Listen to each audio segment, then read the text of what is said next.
Olá e sejam bem-vindos ao Bruxelas Meu Amor, programa da Euronews que lhe traz todas as semanas, em português, as notícias e os debates que marcam a atualidade europeia. Eu sou Mariana Correia e estes são os destaques da semana. Os líderes dos países da NATO reuniram-se esta semana em Haia para a cimeira anual. Perante a ameaça russa e a pressão constante de Donald Trump, procurou-se um entendimento para um aumento drástico das despesas com a defesa coletiva. Será que isto resolve todos os problemas? E ainda, a cimeira da NATO foi ofuscada pelo conflito no Médio Oriente. Afinal de contas, o maior e o mais importante membro da aliança tornou-se agora parte da guerra do Médio Oriente. Os ataques dos Estados Unidos às instalações nucleares iranianas foram feitos para apoiar Israel e também causaram mais incerteza sobre as reações de Teherão. Será que uma solução diplomática está agora mais próxima ou ainda muito distante? Para nos ajudar a compreender melhor estes temas, temos hoje connosco Ana Catarina Mendes, vice-presidente do Grupo dos Socialistas e Democratas no Parlamento Europeu. Seja bem-vinda. Ana Vasconcelos Martins, eurodeputada da Iniciativa Liberal, e Ricardo Borges de Castro, especialista em assuntos europeus. Obrigada aos três e obrigada a si que está desse lado. Antes de começarmos o nosso debate, vamos primeiro fazer um breve ponto da situação sobre a Aliança Atlântica. Durante décadas, a Europa foi a mais leal aliada dos Estados Unidos. Foi este o entendimento da maioria dos líderes políticos e militares de ambos os lados do Atlântico sobre o papel da Europa no palco mundial.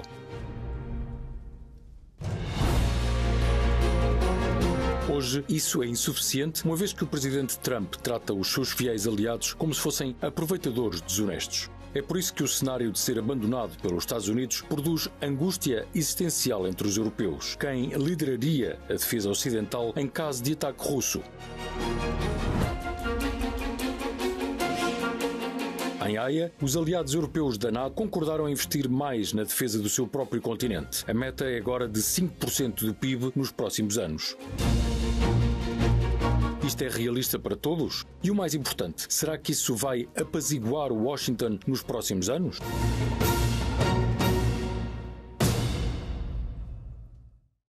Esta reunião acontece num momento de urgência e reforço de investimentos por parte dos aliados. Ana Catarina, vamos começar por si. Como membro da Comissão da Segurança e da Defesa no Parlamento Europeu, tem defendido a importância de manter a complementariedade entre a NATO e a União Europeia? Duas perguntas para si. Apoia estas metas ambiciosas de financiamento e 5% é uma meta sustentável e realista para todos os aliados? Antes de mais, muito obrigada pelo convite. Eu julgo que nós estamos num momento decisivo, se calhar tão decisivo quanto uns anos, logo a seguir à Segunda Guerra Mundial e à necessidade de nós termos a Guerra Fria, aliás, e a necessidade de nós termos uma NATO transformada ou uma NATO que mantinha aqui um certo equilíbrio, não fazendo muitas mudanças. Eu acho que nós hoje temos um momento de transformação da NATO em dois planos. Em primeiro lugar, perante as ameaças de Donald Trump, nós estamos confrontados com um cenário de incerteza. Como a peça dizia, nós não sabemos se podemos contar com este aliado, e eu noto que este aliado é um aliado que está temporariamente na Casa Branca, mas que pode ditar de forma determinante aquilo que vai ser o futuro da NATO nos próximos anos. Em segundo lugar, eu julgo que eu vejo com muita preocupação a declaração quase de apoio incondicional a Donald Trump do secretário-geral da NATO, no sentido de dizer, bom, vão pagar mais, vão pagar os 5%, vou ter o acordo de todos os países, e isso é uma vitória de Donald Trump. É, por um lado, uma submissão injustificada nesta altura, do meu ponto de vista.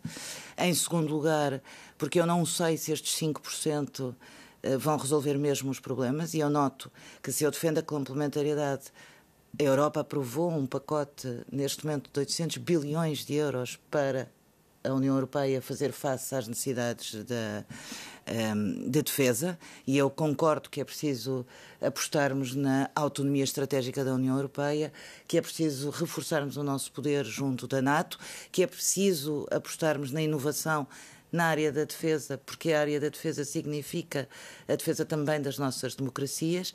E esta declaração de Rutte a Donald Trump é uma declaração num momento tão perlicitante das nossas relações no mundo e a ver o que está a acontecer no Médio Oriente, que a mim me deixa com grande preocupação. Ana, concorda? Até certo ponto. Começar por dizer que a NATO acaba por ser um dos principais palcos em que nós vemos esta tensão com os Estados Unidos ser mais saliente.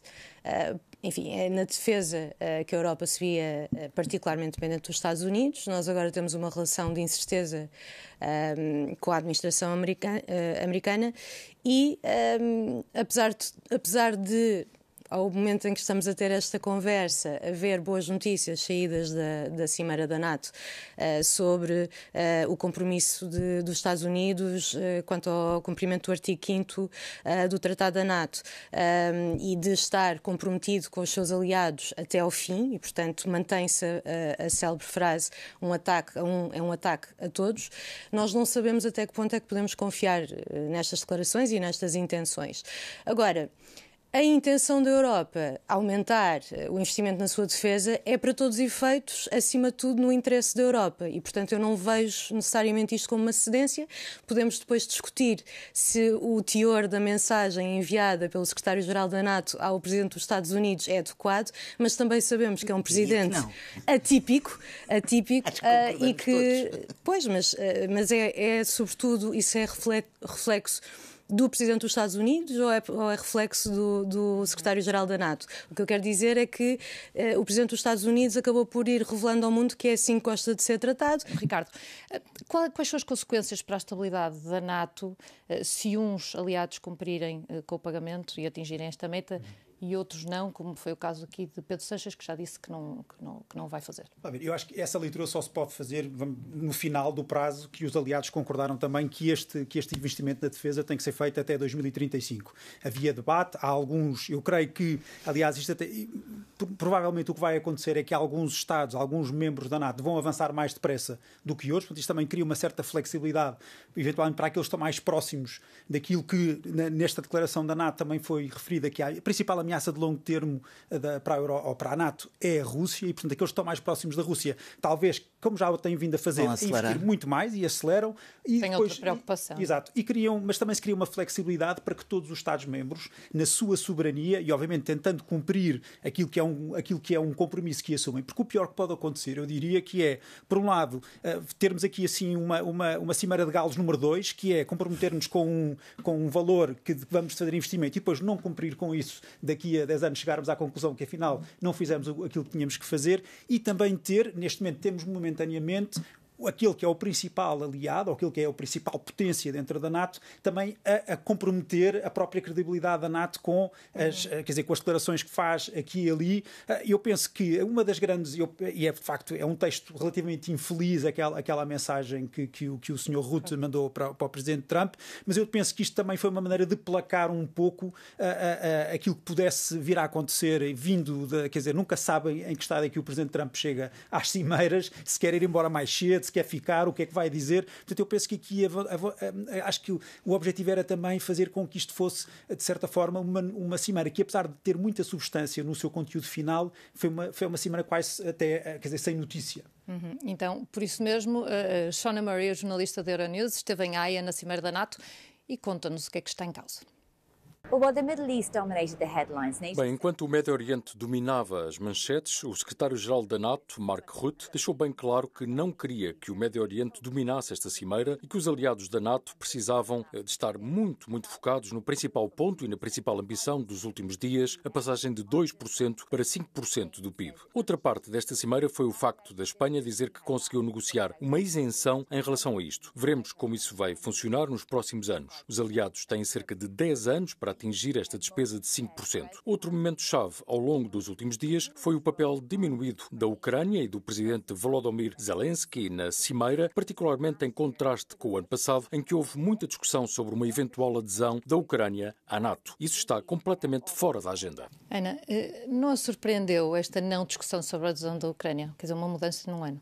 Pois, sim, de facto aqui, e isto era também uma coisa que valia a pena ter dito no momento anterior desta discussão, que é, já estava em cima da mesa uma discussão sobre haver um pilar independente europeu face à incerteza dos Estados Unidos no contexto da NATO, até porque há uma questão de confiança que é fundamental dentro da aliança e vistas as simpatias que o presidente norte-americano exibia perante o agressor à Ucrânia, que é a Rússia, que é Putin em particular, e a admiração que professava por Putin. Nós temos visto uma mudança de atitude do presidente gradual, inclusivamente vimos a reunião que houve entre Trump e Zelensky no Vaticano.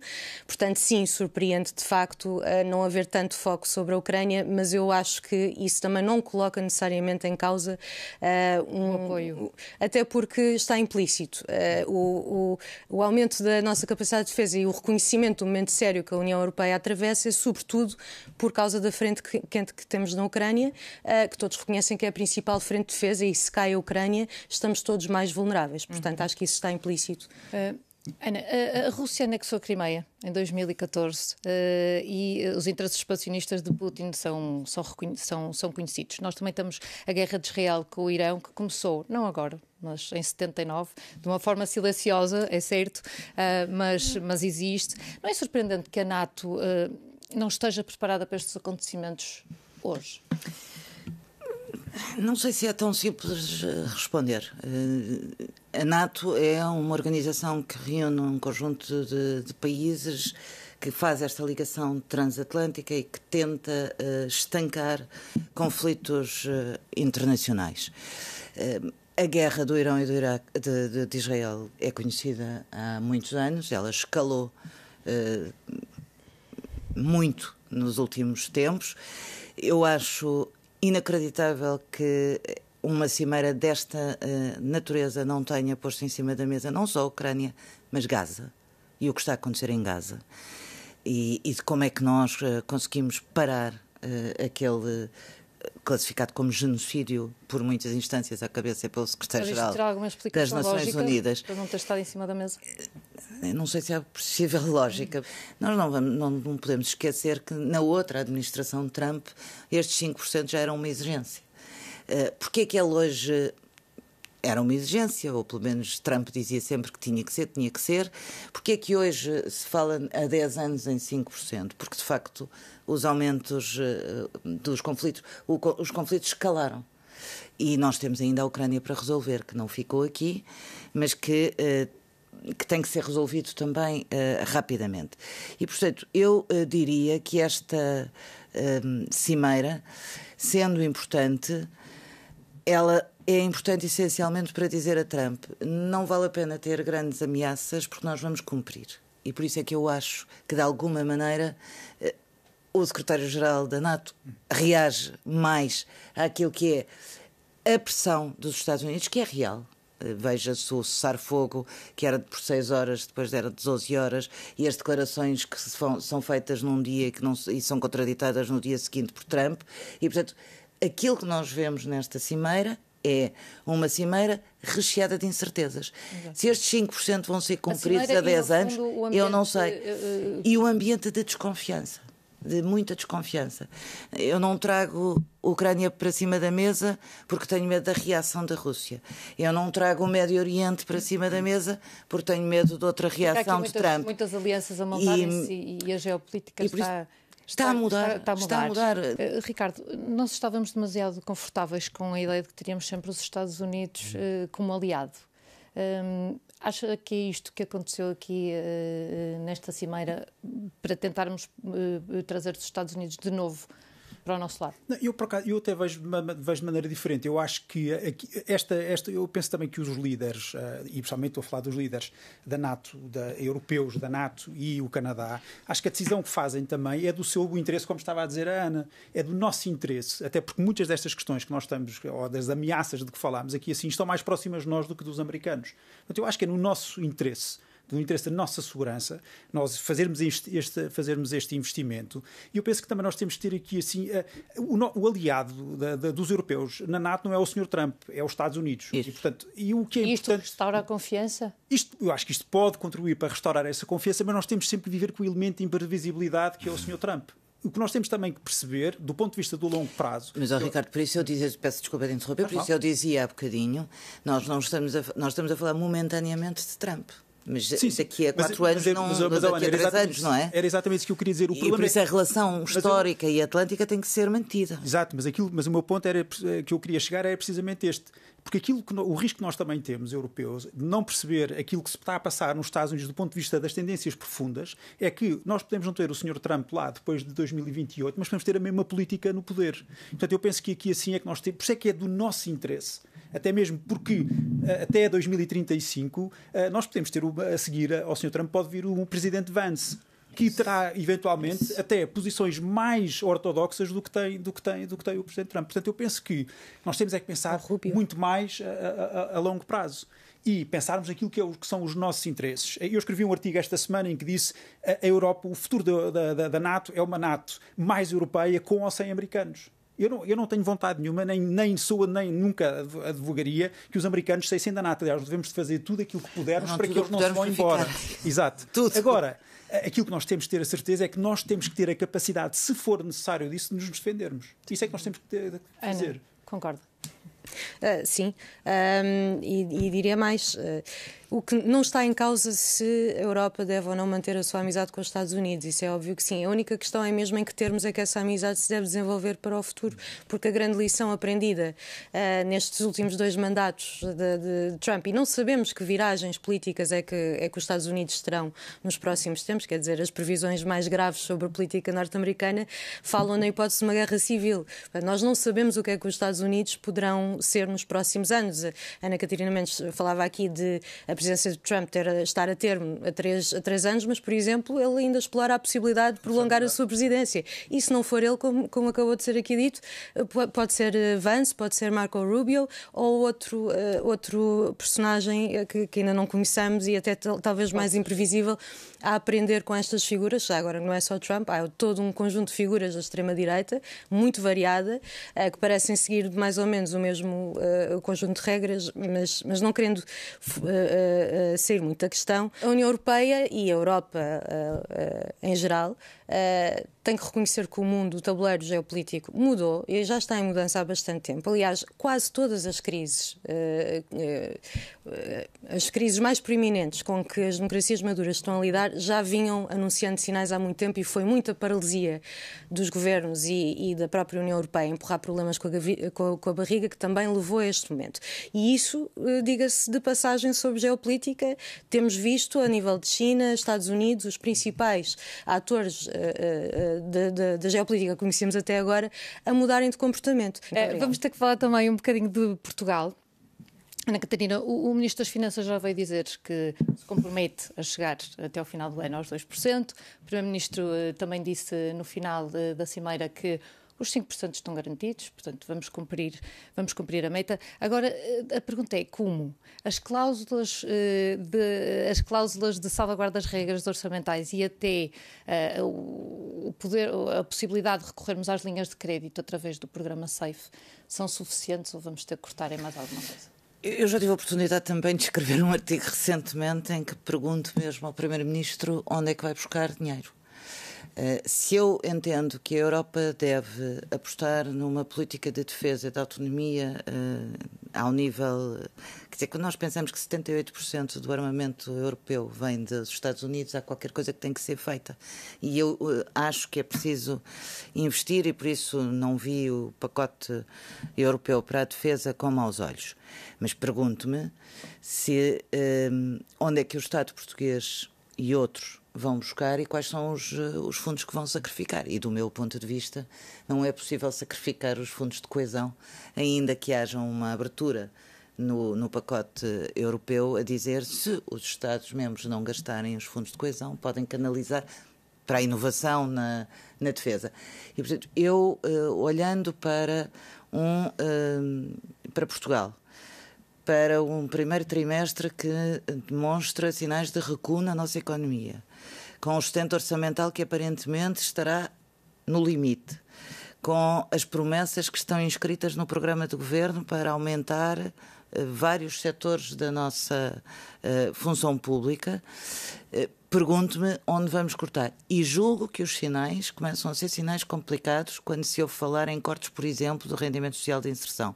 Espero que não seja por causa da questão da defesa e não quero fazer essa maldade. Sim. Mas acho que é preciso muito rigor e muito cuidado em como é que vamos fazer, sendo que um compromisso internacional é um compromisso internacional. Mas do meu ponto de vista não pode ser à custa da coesão social. Ana, gostava de ouvir a sua opinião sobre isto. É diferente. Como é que é possível chegar lá? Muito bem. Antes de mais, a Iniciativa Liberal já há muito tempo que diz que há cortes a fazer, que vou tentar então ser o mais rápido possível. Bem, acho que a nível da União Europeia, para já, há a repensar... Já agora tenho curiosidade, quais são os cortes para fazer? Há a repensar... Nós temos respondido a isso, mas como o tempo é curto, vou aqui dizer... salientar a mensagem. Acho que há que repensar os fundos de coesão a nível da União Europeia, há que repensar os fundos da política agrícola comum. Acho que temos, em geral, Portugal em particular é um especial exemplo disto, mas à escala da União Europeia, a abordagem tem sido congelar a economia. Vamos, com o dinheiro dos contribuintes, manter formas de sustento que já estão em muitas frentes ultrapassadas, que prejudicam até, por exemplo, as nossas ambições ambientais, e temos mesmo é que investir. É que é assim mesmo um exemplo em que Portugal está bem. Também não a interrompi. Temos que investir no futuro, em novas tecnologias, em várias modalidades de atividade económica mais avançadas que implicam, por exemplo, requalificar toda uma força de trabalho. A começar pela administração pública, onde há muito desperdício, onde há serviços públicos que já agora falham, apesar de aumentos orçamentais constantes. Então, ficam aqui ideias. Nós vamos ter que fazer aqui uma curta pausa. Quando voltarmos, iremos falar do conflito entre Israel e o Irão. Fique connosco, aqui, na Euronews.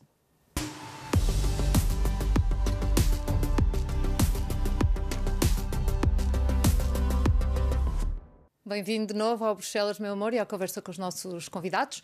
Esta semana o mundo assistiu a uma escalada perigosa do conflito no Médio Oriente. Em Bruxelas, a resposta da União Europeia tem sido moderada. A chefe da diplomacia europeia, Kaja Kallas, apelou à contenção e ao regresso à mesa das negociações, mas fica a dúvida. A Europa tem ainda influência real para travar esta espiral de violência? É sobre isso que vamos debater neste bloco, mas primeiro vamos ouvir a opinião de Henrique Burnet, especialista em assuntos europeus. Não há memória histórica, e menos ainda na região, de uma intervenção militar à bomba conseguir não só depor um regime e depois criar uma democracia. E, portanto, a probabilidade de aumentar a instabilidade seria alta de ir por esta via. A Europa não é uma potência militar. Portanto, não é porque não só não tem capacidade, como não quer ser.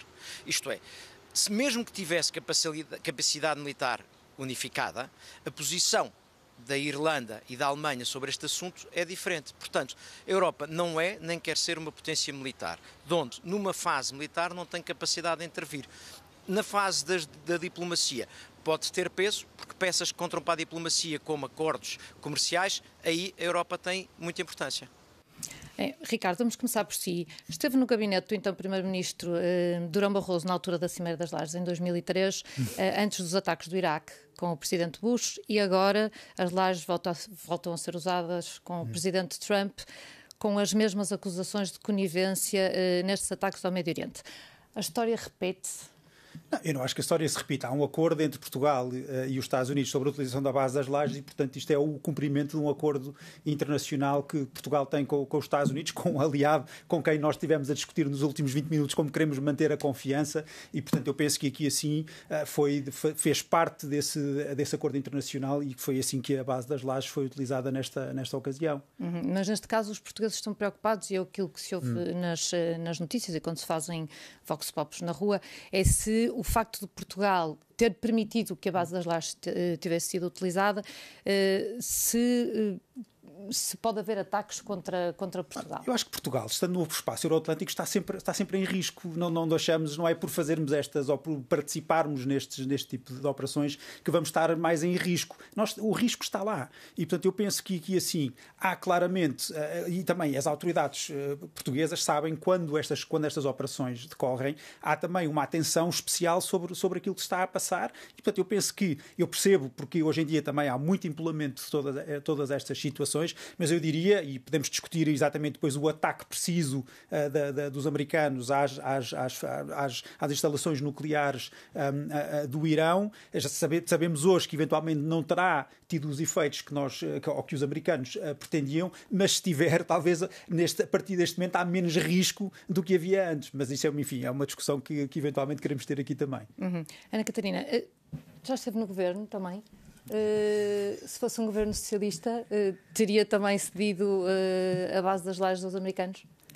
Eu julgo que a questão não está na cedência porque decorre de um acordo internacional e que não é essa a questão. A questão é de saber se, perante uma situação destas, deve ou não deve haver conhecimento dos portugueses, desde logo dos maiores partidos com assento no Parlamento, de conversar sobre as questões de defesa, e eu acho que deve haver. E mais não digo sobre isso, acho que depois às vezes a pouca informação gera desinformação e gera... Agora, eu percebo o sentimento de quem, não sabendo, sabe que há uns aviões a passar, tenha preocupações, e acho que essas preocupações... Do embaixador iraniano que levantou esta questão da conivência de Portugal nesta guerra, daí a pergunta.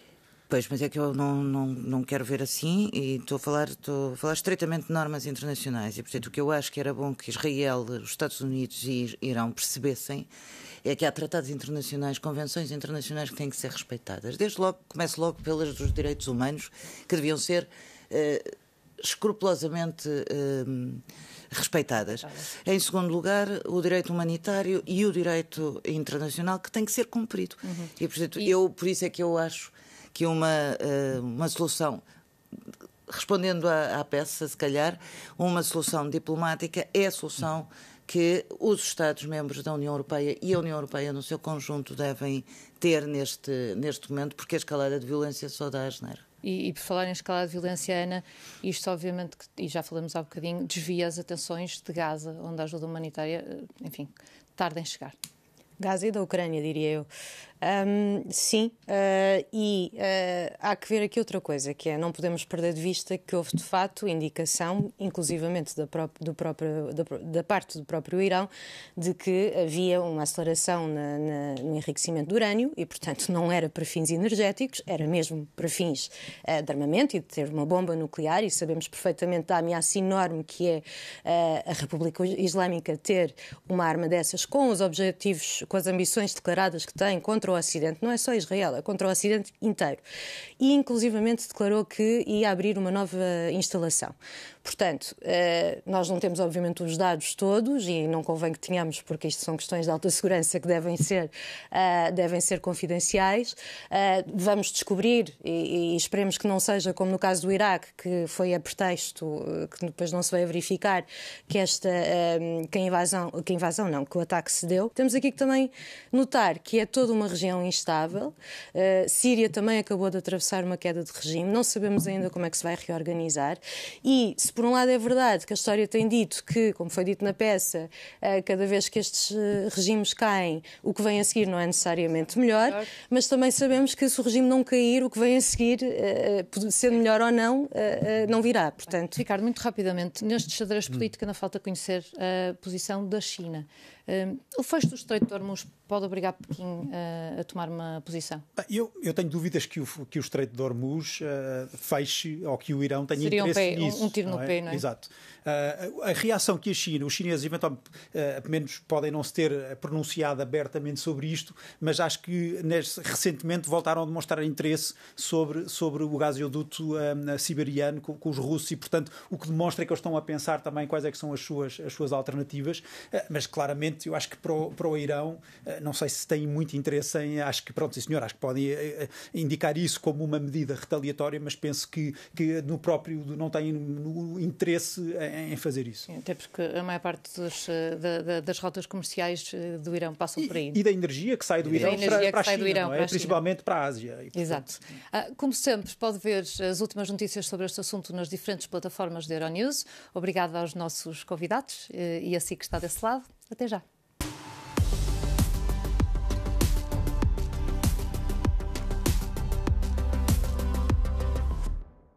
Olá e seja bem-vindo ao Bruxelas, meu amor, o programa da Euronews que lhe traz todas as semanas, em português, as notícias e os debates que marcam a atualidade europeia. Eu sou Mariana Correia e hoje tenho comigo Ana Catarina Mendes, vice-presidente do Grupo dos Socialistas e Democratas no Parlamento Europeu, Ana Martins, eurodeputada da Iniciativa Liberal, e Ricardo Borges de Castro, especialista em assuntos europeus.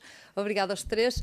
No momento em que a Europa procura diversificar parcerias para além de Washington, a União Europeia reuniu-se esta segunda-feira em Bruxelas com o Canadá para fechar um ambicioso acordo de segurança e defesa e aprofundar os laços comerciais entre os dois. Vamos ouvir Mark Carney, primeiro-ministro do Canadá, e saber como é que ele vê a nova relação do país com a União Europeia. So we're meeting now in that context. Portanto, estamos agora num contexto de tempos difíceis. Poderíamos até dizer que estamos num momento crucial da história. Podemos, nostalgicamente, olhar para trás e desejar que a antiga ordem, de alguma forma, retorne, ou podemos construir uma nova com um propósito e em parceria. And so today this is a new era of E cooperation. hoje é uma nova era de cooperação. A nossa parceria estratégica Canadá-União, ou União-Canadá para o futuro, irá construir uma nova e mais profunda relação que nos aproxima da defesa ao digital, das cadeias de abastecimento à segurança. E isso vai tornar-nos mais resilientes e mais prósperos. Resilient and more prosperous. Mark Carney a falar no final da cimeira que juntou o Canadá e a União Europeia. Ana Catarina, que significado tem esta aliança para a política de defesa europeia? Tem uma importância extraordinária, primeiro porque é a primeira vez que fora dos Estados Unidos a Europa faz um acordo desta dimensão com um outro país e por isso a defesa transatlântica, a defesa do multilateralismo, a defesa em áreas estratégicas como sejam a defesa, a inovação ou a energia, eu vejo com muito bons olhos e com um novo impulso também da própria relação da Europa com o Canadá. Depois, em segundo lugar, eu acho que é muito importante que nós, num cenário de tanta incerteza geopolítica, como também estávamos aqui a dizer, possamos encontrar, como tem sido feito, aliás, e acho que a este propósito vale a pena fazer uma comparação com o que foi feito com o Reino Unido na Cimeira União Europeia-Reino Unido, depois do Brexit. É muito importante ter estes dois parceiros na estratégia de defesa europeia e depois porque, face às incertezas de que falávamos há instantes também dos Estados Unidos, vindas dos Estados Unidos, é muito importante esta ligação transatlântica. Para lá da cooperação económica, é esta ideia de que é possível continuar a ter relações transatlânticas que permitam que o espaço do mundo depois da Segunda Guerra Mundial se mantenha ainda como um espaço de alguma paz e de cooperação entre os Estados. E o Canadá pode substituir os Estados Unidos? Eu acho que não posso substituir os Estados Unidos, mas eu acho que era um bocadinho que estava a dizer a Ana Catarina, é também de certa forma um justo reconhecimento do Canadá, que também às vezes já tardava. Sim. Mas foi sempre um bocadinho tratado como o patinho feio da América do Norte neste sentido, não é? Que nós, são iguais a nós, portanto, e que aliás Trudeau tinha tentado muito, não é? Claro, mas quer dizer, obviamente já havia relações por causa do acordo comercial que temos também com o Canadá e por aí fora. Mas eu penso que neste momento é mais um justo reconhecimento que de facto nós já devíamos ter prestado atenção ao Canadá, quer dizer, durante mais tempo e talvez com mais, até com mais, quer dizer, com mais áreas de cooperação do que aquelas que tivemos até agora, que tem sido sempre muito na área comercial. Eu penso que esta nova parceria para a segurança e defesa, não é? Vai, e também essa possibilidade de vir a ter do Canadá poder vir a participar na linha de crédito que a União Europeia criou. Eu penso que isto é relevante até para as relações, como estava a ser dito sobre o Canadá. A Europa encontrar também novos mercados. Exato, também. Também faz parte disto. E por falar em novos mercados, nós temos o tema importante que é o CETA, que é o acordo económico com o Canadá e os Estados Unidos e a União Europeia, que foi assinado em 2017, mas que está em vigor apenas de forma provisória. Ana, no Parlamento Europeu, que medidas é que podem ser tomadas para concluir rapidamente a ratificação deste acordo? Bem, antes de responder a isso, queria só também comentar a importância deste acordo, até porque é uma... Nós, em momentos de crise, é que vemos transformação mais estrutural, não é? Em momentos de estabilidade. E, portanto, este estreitar de relações entre a Europa e Canadá, que já poderia ter acontecido, e ainda para mais com ênfase em comércio internacional e questões de defesa comum, acho que são um bom sinal de como a crise de relações que ambos, o Canadá e a União Europeia, estão a ter com o seu aliado tradicional, podem resultar também em novas oportunidades e, sobretudo, voltadas para o futuro que se avizinha, que não é só caracterizado por alguma incerteza. Há uma elevada transformação que eu acho que nem sequer é devidamente debatida, seja a nível político, até seja a nível de imprensa, sobre novas tecnologias e o impacto que isso vai ter nas nossas sociedades e, portanto, é um acordo muito importante também para, no fundo, termos chão para avançar. E, nesse aspecto, com certeza que, sim, o Parlamento terá um papel a fazer para ratificar o acordo. Que medidas concretas? Isso, de facto, é uma questão que eu ainda também terei estaremos para ver, porque o Parlamento também tem uma função no contexto institucional, mas vai além do Parlamento, com certeza. Rapidamente, Ricardo, que mensagem política é que envia Bruxelas ao resto do mundo quando cria uma parceria destas com Otávio? É que estamos também abertos ao mundo. Eu acho que é importante, no momento em que estamos a tentar proteger tudo e defender tudo, mas também estamos a fazê-lo como, quer dizer, a olhar para fora e a ver quem é que também quer fazer parte deste projeto e no sentido de salvaguardarmos aquilo que é o nosso modelo social, o nosso modelo de democracia. Isso é que é importante. Eu penso que temos que ver também, dar este sinal positivo. É tudo tão negativo, darmos também um sinal positivo, eu penso que é importante. E Ana, isto aumenta a relevância política da União Europeia?